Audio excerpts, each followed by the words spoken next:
अगर आप मीशो सप्लायर हैं तो उसमें पेमेंट कैसे प्रोसेस होता है उसके बारे में जानेंगे, ठीक है। तो मैं पहले आ गया हूँ मीशो के पैनल पे, तो उसमें सप्लाई पैनल पे चले जाते हैं।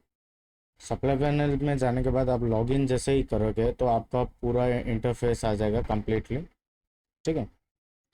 कंप्लीट इंटरफेस आने के बाद आपको क्या करना है, यहाँ पे जाना है। आप देख सकते हैं आप कितना ऑर्डर्स हुआ है। पहले तो आपका रेडी टू शिप में क्या है या फिर शिफ्ट क्या क्या ऑर्डर्स हो गया है वो आप चेक कर सकते हैं, ठीक है।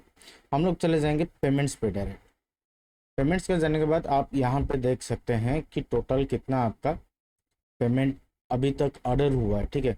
मेरा हुआ है 755 का only for approximately 6 to 7 days में। तो यहाँ पे आप क्या करेंगे, व्यू डिटेल्स में क्लिक करेंगे।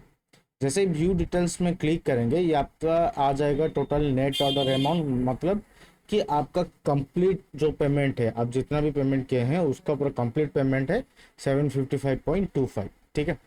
तो टोटल अमाउंट यहाँ पे आ गया है।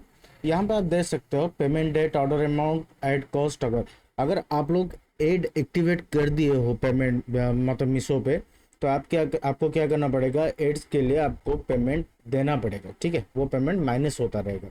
इसलिए अगर किसी का आर्ट अप्रूवल हुआ है या फिर आर्ट एक्टिव हुआ है तो उसको ऑफ कर दीजिए, ठीक है। अब क्या करेंगे, ऑन शेड्यूल में जो है आप देख सकते हो 493। पहले मैं आपको ये कंप्लीट 10 सितंबर का बता देता हूँ। 10 सितंबर में मेरा लिखा है 261। व्यू डिटेल्स में जाएंगे तो इसका क्या होता है, यहाँ पे फिर से आ गया तो यहाँ पे फिर व्यू डिटेल्स में चलते हैं।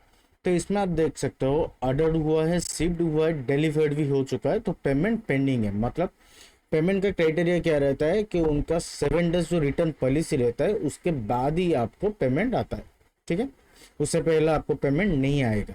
तो डिलीवर्ड मेरा क्या हुआ है, कब हुआ है, उन्होंने ऑर्डर किया था 28 अगस्त को, तो डिलीवर्ड हुआ है 2 सितंबर को, ठीक है।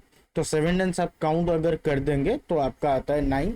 तो 10 सितंबर को पेमेंट आ जाएगा मेरे अकाउंट, ठीक है। अगर 10 सितंबर के अंदर वो रिटर्न ना करे, ठीक है। यहाँ पे हमारा पेमेंट सेटल हो चुका है और 10 सितंबर को हमारा पेमेंट बैंक अकाउंट में आ जाएगा, ठीक है। तो फिर अगर हम चलते हैं दोबारा अनशेड्यूल में, तो अनशेड्यूल में दिखा रहा है मेरा 493। तो यहाँ पे व्यू डिटेल्स में क्लिक करते हैं, दो है, ठीक है। एक चलते हैं, यहाँ पे क्या हुआ है, ऑर्डर हुआ है, शिफ्ट हुआ है, पर पेमेंट जो अनशेड्यूल लिखा हुआ है ये क्या हुआ है, कस्टमर को अभी तक डिलीवर्ड नहीं हुआ, ठीक है। दूसरा भी देख चेक कर लेते हैं। यहाँ पे भी ऑर्डर हुआ है, शिफ्ट हुआ है, पर कस्टमर को डिलीवर्ड नहीं हुआ है। अगर कस्टमर को डिलीवर्ड हुआ होगा तो आपको जैसे दिखाया मैंने कि डिलीवर्ड लिखा हुआ रहेगा और आपका पेमेंट डेट आ जाएगा। तो इसी हिसाब से आपका पेमेंट आपके बैंक अकाउंट में, जो भी बैंक अकाउंट आप लिंक किए रहते हो उसी बैंक अकाउंट में आपका टोटल कंप्लीट आ जाएगा पेमेंट।